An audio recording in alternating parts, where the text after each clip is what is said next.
ሰላም ከመይ ጸንሑ ክቡራት ተኸታተልቲ ነዚ ሰዓት ዝሓረናዮም ሓጸርትን እዋናውን ዝወልናዮም ዜናታት ሒዝናልኩም መጺና ኣለና ንኽትከታተልና ድማ ንዕድም።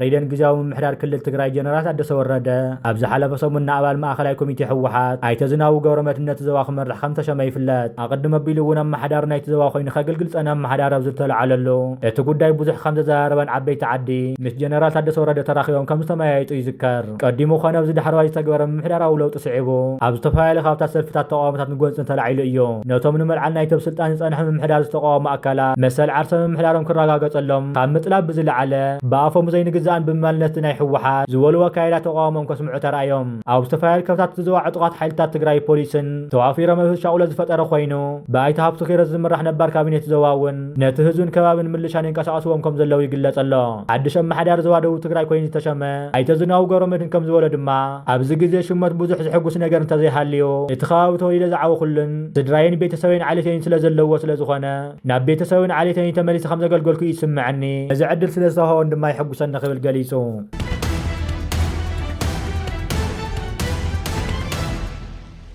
ብኻሊእ ዜናና ድማ ሓላፊ ኩባንያ ቴስላ ኤሎን ማስክ ኣብ ዝቕፅሉ 10 ዓመታት ክዕመሙ ንዝተቐመጡ ዓበይቲ ሽቶታት ተግባራዊ እንተገይሩ ልዕሊ $1 ትሪልዮን ዝግመት ግንፆ ክወሃቦ እቲ ኩባንያ ሓሳብ ኣቕሪቡ። እቲ ድሮው ዓለምና ዝሃፍተመ ዝኾነ ማስክ ኣብዚ ሓደ እቅዱ ን10 ዓመት ካሃርሞ ተቐሚጡሉ ዘሎ ሽቶታት ዋጋ ቴስላ ብ8 ዕፅፊ ክዓቢ ምግባር 1 ሚልዮን ሮቦታት ኪነታዊ ብልሒ ብምሻጥ ካልኦት 12 ሚልዮን መኻይን ቴስላ ምሻጥ ከምኡውን ካልኦት ዓበይቲ ዕላማታት ክዕውት ዝብሉ እዮም። እዚ ዝወሃቦ ብመልክዕ ደመወዝ ወይ መቐሺ ዘይኮነ ናይ 1 ትሪልዮን ዝግመት ብርኪ ክወስድ ዘኽእሎ እዩ ክኸውን። ቦርድ ናይቲ ኩባንያዊ ፈርቲ ነቲ ግንፆ ምሃብ ዝብል ሓሳብ ዝድግፍ ድምፂ ክህቡ ፀዊዑ ኣሎ። ኣደ ወንበር ቴስላ ሎቤን ሎሚ ዘይከኣል ክመስል ዝኽእል ሓሳባት ብዝሓሸ ቴክኖሎጂ ዓብዪ ምህዞ ክኸውን ይኽእል እዩ ኢላ።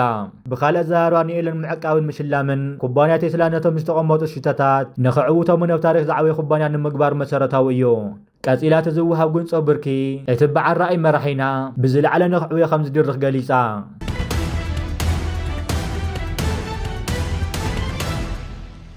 ብኻሊእ ዜናና ድማ ስርዓት ብልጽግና ኣብ ልዕሊ ህዝብን መንግስትን ኤርትራ ከካይደ እየ ዝብሎ ዘሎ ወረራትን ፈኻራታትን ኩናት ካብ ዝተፈላለዩ ምሁራትን ተንተንቲ ፖለቲካ ቀርኒ ኣፍሪቃን ዝተፈላለዩ መልሲ እናተውሃቦ ይርከብ ኣሎ። ሓደ ካብቲ ብተደጋጋሚ ኣብ ገጻት ትዊተር ንስርዓት ብልጽግና ዝምልከት መጠንቀቕታት ዝህብ ዘሎ ዶክተር ዮሱፍ ዝተባህለ ተንታኒ ፖለቲካ ሶማልያዊ ኮይኑ ዶክተር ዮሱፍ ቅድሚ 2 መዓልትታት ስርዓት ብልጽግና ንህዝብን መንግስትን ኤርትራ ወደውን ኣፍ ደገ ባሕርን ክብል ከካይደ ዘሎ ፈኻራታት ንኩናት ኤርትራ ኣብ ልዕሊኡ ቀጻዒ ስጉምታት እንተደኣ ወሲዳ ማሕበረሰብ ዓለም ንኤርትራ ክሓታ የብሉን ምክንያቱ ዓቕሚ መንግስቲ ኤርትራ እንታይ ምዃኑ ኩላትና ንፈልጦ ሓቅታት እዩ። ስለዚ ስርዓት ብልጽግና ኣብ ልዕሊ ኤርትራን መንግስቲ ኤርትራን ጌጋ ውሳነን ስጉምታን ከይወስድ መጠንቀቕታ ተሕሊፉ ነይሩ። ትማሊ እውን ዶክተር ዮሱፍ ነቲ ስርዓት ብልጽግና ናብ ህዝብን መንግስትን ኤርትራ ዝገብሮ ዘሎ ምትንኻፍ ከምኡውን ምስ ግብፅን ሱዳን ኣትይዎ ዝርከብ ዘሎ ወጥርን ምሰሓብን ኣብ ግምት ብምእታው 4 ሃገራት ሱዳንን ሶማልን ግብፅን ኤርትራን ሓበራዊ ስጉምታትን ኪዳናትን ብምስራት ንስርዓት ብልጽግና ክቐጽኦ እቲ ዝቐለለን ኣራሚ ስጉምቲ ከም ዝኾነ እዩ ኣብ ገጻት ትዊተር ትንተናታቱ ጽሒፉ ኣስፊሩ ዝርከብ።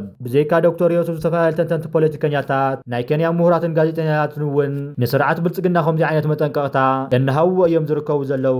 እዚ ዝዓበደን ዝተጸለለን ስርዓት ኣብ መወዳእትኡ ዝገብሮ ዘሎ ፈኻራታት ብኣውያትን ብኽያትን ከም ዝዛዝሞ ጠርጣረታት ዝበሃል የለን። ምክንያቱ ውሽጢ ኢትዮጵያ ተፈጢሩ ዝርከብ ዘሎ ዋጣሪ ኩነታት ንስርዓት ብልጽግና እኹል ዕዮ ገዛ ስለ ዝኾነ ትማሊ ስርዓት ብልጽግና ንኩሎም ጀነራላትን መኮናትን ኣኪቡ ዘሎ ኮይኑ ኣብቲ ትማሊ ዝተገበረ ኣኼባ ዝወፀ ሓበሬታ ድማ እቲ ቀዳማይ ፋኖን ሸኔን ካብ ግዜ ናብ ግዜ ሓይሎም ይዕብዩ ከም ዘለውን ብልጽግና እቲ ዝዓበየ ስጋኣት ኢሉ ዝገለጾ ድማ ኣብ ሕወሓት ከም ዝኾነ ገሊፆም ኣለው። እታ ካልእቲ ድማ ምስ ኤርትራ ዝኾነ ኩናት ኣይንገብርን ምክንያቱ ድማ ኤርትራ ካብ ዝተሓሰበ ንላዕሊ ተዘጋጅያ ስለ ዘላ ምስ ኤርትራ ጦርነት ኮነ ኩናት እንተዘይገበርና ይምረፅ ዝብል ኮይኑ ስለምንታይ መንግስቲ ኤርትራ ካብ ዓቐን ንላዕሊ ካብ ተሓሲቦሞ ዝነበሩ ንላዕሊ ተዳልዩ ከም ዘሎ እቲ ዝገበሩ ኣኼባ ዝሕብር። እታ ራብዒቲ ድማ ግብፂ ብሶማልያ ብዙሓት ሰራዊት ከባቢ 1200 ናብ ዝሓለፈ ናብ ሶማልያ ኣትያ ከም ዘላን እዚ ድማ ከም ተሓሲቦም መፀንሕ ንላዕሊ ከም ዝኾነን እዚ ድማ ሓደ ካብቶም ዘስግኦም ከም ዝኾነ እዮም ገሊፆም ዘለው። እቲ ሓምሻይ ድማ ህዝቢ ፀጥታ ይሕመስ ከም ዘሎን ካብ ቁፅር ወፃኢ ናይ ፖሊስ እናኾነ ይኸይድ ከም ዘሎን ልዕሊ ዝኾነ ድማ ከተማ ኣዲስ ኣበባ ኣብ ዝሓለፉ 2 መዓልትታት ዝተፈላለዩ መጥቃዕታት ውሽጢ ኣዲስ ኣበባ ተኻይዶም ከም ዝነበሩ ዝፍለጥ ኮይኑ በዚ ኣጋጣሚ ድማ ኣዲስ ኣበባ ትነብሩ ኤርትራውያን ተጋሩን ጥንቃቐታት ክትገብሩ ንፅውዕ። ካብዚ ብተወሳኺ ወፂኡ ዘሎ ሓበሬታ ድማ ህዝቢ ኣዲስ ኣበባ ሆይሉ እንተወፂኡ ክገውፆም ከም ዝኽእል ገሊፆም ኣለው።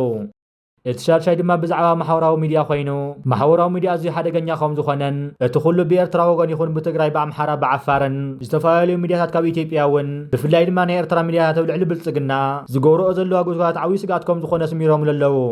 እቲ ሸውዓይ ድማ እቶም ጀነራላት ኣብ ምስጢር ይኹን ዝኾነ ይኹን ነገራት ምስ ፋኖ ይኹን ሸኔ ርክባት ከም ዘለዎም ኣብይ ድማ ነዚኦም ብጥርጣረ ከም ዝጥምቶም ኣብቲ ዝተገበረ ኣኼባ ገሊፆም ኣለዉ እቲ ኣኼባ ድማ ክቕፅል ከም ዝኾነ ዝግለጽ ዘሎ ኮይኑ እቲ ማሕበራዊ ሚድያ ግን መዓልክ ክንደይ ሓደገኛ ከም ዝኾነ ተገንዚብና ኣለና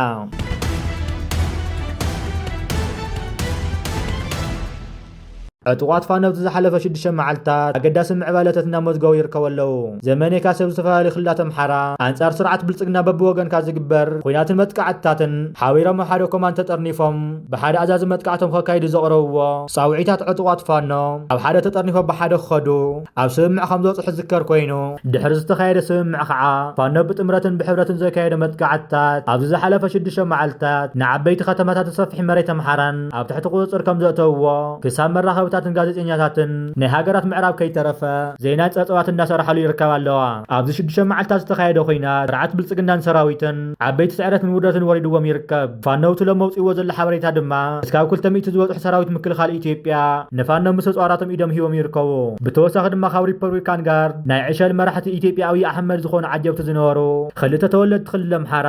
ምስ ዕጥቆምን ምስጢራዊ ሰነዳቶምን ናብ ፋኖ ኢዶም ሂቦም ይርከቡ ኣለዉ እዚ ሕጀብ ክልል ኣምሓራ ተኸሲቱ ዝርከብ ዘሎ ምዕባለታት ንኣብይ ርእሲ ሕማም ኮይኑ ይርከብ ኣብ ዝሓለፈ 2 ወርሒ ስርዓት ብልጽግና ኣብ ዝፋኖ ለመውፅእዎ ዘሎ ሓበሬታ ከም ዘገለጾ ኣብ ክልል ኣምሓራ ዝተፈላለዩ ከባቢታት ዝተኻየደ ኩናት ብርክት ዝበሉ ሰራዊት ኢትዮጵያ ተቐቲሎም ከም ዘለዉ ገሊጹ ኣሎ ኣብዚ ውሽጢ 2 ወርሒ ልዕሊ 2800 ሰራዊት ኢትዮጵያ ክቕተሉ ከለዉ ልዕሊ 900 ኢዶም ከም ዝሃውን ልዕሊ 1700 ቦሎንቶም ካብ ሓይልታት ፌደራል ናብ ሓይልታት ፋኖ ተጸምቢሮም ኣለዉ ክብል ፋኖ ሎሚ ገሊጹ ኣሎ ፋኖ ንስርዓት ብልጽግና ካብ ስልጣኑ ንምእላይ ኣጠናኺሩ ቀፂልዎ ይርከብ ኣሎ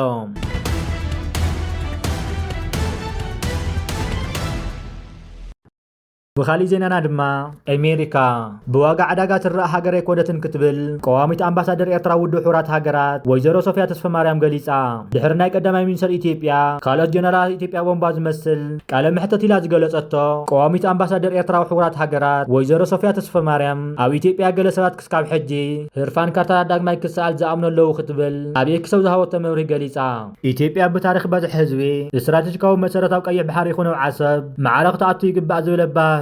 مسارات كم ديولو خمزي عينسنا موجود حلم انبر بوليسي خمزي كونن ناتاناتن لالاونتن إيرترا دما لعل هرفان ويكع عبيت إثيوبيا يقدم كتب الصحيفة وتدرات مرحة إثيوبيا مثل بمجايك عندها طياو جباب بحارز قربت ألوان داغما يبرور اللوز بلد أمباسادر صوفيا أجد ما نافقات المدانا جرن زين صوارق يختل جليسا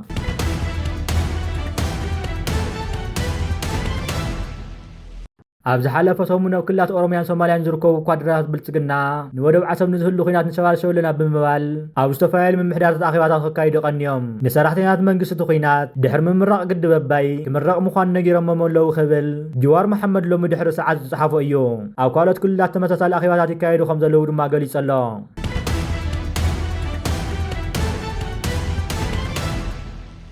بخالي زينانا دما أبي أحمد بازح درونات كنفر جميرنا لنا إلو ناتن ككندت بلالي مثلنا أش درونات سريعنا تجهر زر فيديو تعذيبه متشمنا يسبز قران فخران مودات هذا يقول ملكة عبدان نابز خفات أرزو صحوة يركب كبل غازيت أنيام مساي مكونن قليسو نازز ورد مسكين هزب حسد صميدهم مؤلو زيد ما زحزن زحفرن يخبل قليسو أبز قرأ أوان بأونلاين نورات كاوشاينا عدك كلهو كم مقوش زوها وحدا نورات الله دلا يكمرز عدل تواهي وني خافتم تسريع مزنو وقحت عيني بها ولا حنت درون مرزقو إذن العلى $500 زحان شاشة سبزوها وهي بيو نزاز مرزقو عن الشي درون مريت أنا عيون سديد اللي حنساب كي يخون دم خلت تجزي إذن كل تدرون بيت اللواء نورات عدي قلهم بهي ملك استوى هوانيا واجنا أو أمازون أتي مصر أخوان نحن تدرون $7 يبل إذن نعي بهي ملك استوى هوان درونات تملاوي حمر كم صحيح إلا عتر سطيحو ببزح خمر أن كل تعذيبه يتبي أدرون كتفر جمير اللازم المجاوح سميعه تزق واحد نورو وعتاتن كابتشينا እተን ካብ ኳርቶን ውፅና ጋራት እሞን ዝነበሩ ድሮናት ኣታ ነዚአን ድየፍሬ ዝብል ዘሎ ወደ በይ ኣሕመድ ነዚአን ሒዙ ድዩ ቱታቱታ ዝብል ዘሎ ከምዚ እንተኮይኑ እውን ኣነ እውን ተንምሳይ ዘለዋ ክልተ ብህያ መልክዕ ዝረኸብክወን ድሮናት እውን ክሰደሉ እየ ክብል መሳይ መኮነን ገሊጹ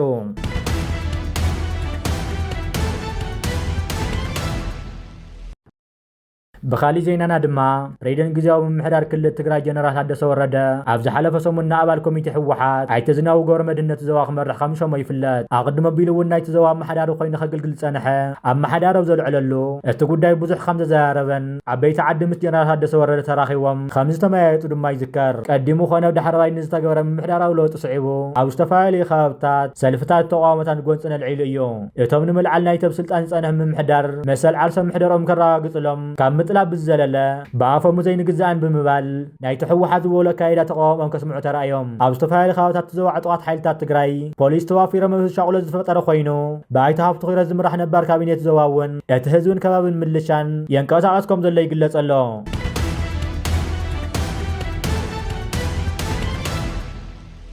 ፕሬዝዳንት ኤርትራ ኢሳያስ አፈወርቂ ናብ ኣሜሪካ ከም ዝተጸውዕውን